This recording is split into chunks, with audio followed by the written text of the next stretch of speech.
নমস্কার। আমরা আরামবাগের চুপকথা গোষ্ঠী থেকে সকালে ছিলাম সুবর্ণরেখা নদীর কাছে। আমরা ওখান থেকে যাচ্ছি জামশেদপুর, আর জামশেদপুরের দিকে। আর অসাধারণ একটা জায়গা, এই অপূর্ব সুন্দর রাস্তা, এই রাস্তাটা যাচ্ছে জামশেদপুরের দিকে। আমরা জামশেদপুর যাব না, জামশেদপুর থেকে 13-14 কিলোমিটার দূরে ডিমনা লেক আছে। এই লেকগুলো ভ্রমণ করতে করতে আমরা আজ সন্ধ্যের দিকে পুরুলিয়ার অযোধ্যায় গিয়ে পৌঁছাবো।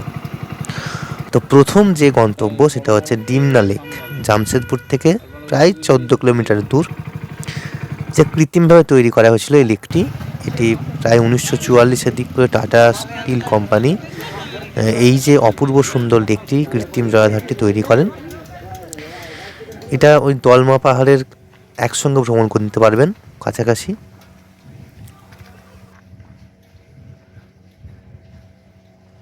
এই লেকটি বোটিংয়ের জন্য প্রসিদ্ধ।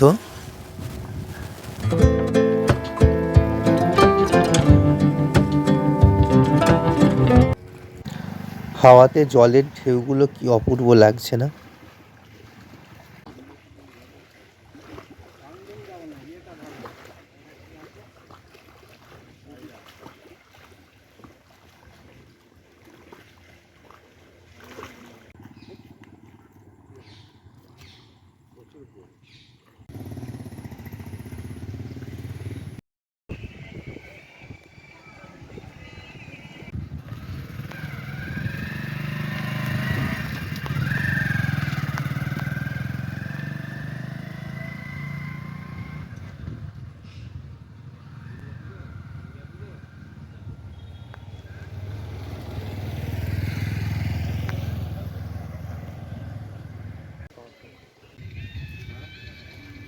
ওই দূরে সুভায়দা। হ্যালো বন্ধুরা, আমরা এখন আছি ডিমনা লেকে, ঝাড়খণ্ডের। অপূর্ব একটা সুন্দর একটা জায়গা, সত্যি মন ভালো করার মতো একটা জায়গা, এবং এরিয়াটা প্রচণ্ড বড়। বাবুমণিদা উপরে উঠেছে, উঠে দেখি কেমন লাগছে উপর থেকে। ডিমনি লেকের এটা হচ্ছে পাশে একটা পাহাড় আছে ছোট্ট, মানে চারিদিকেই পাহাড়, সেরকম একটা পাহাড়ে এটা ওঠা হচ্ছে।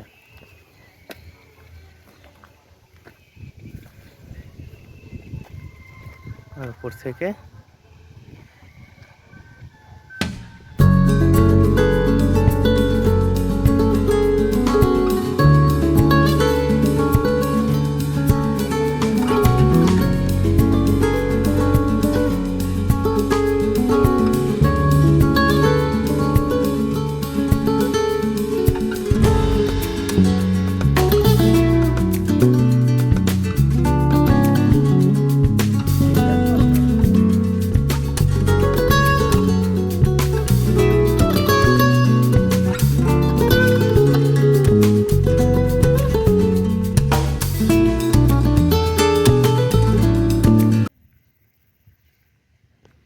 ডিমনা লেক, এদিকে রেলিংয়ের মতো একটা আছে।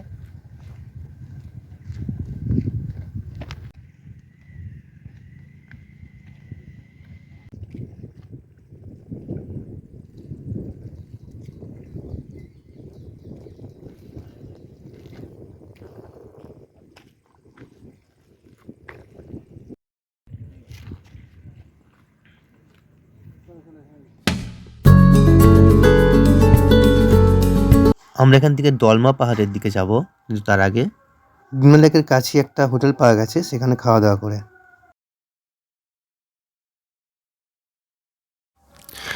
এই পর্বে এটুকুই।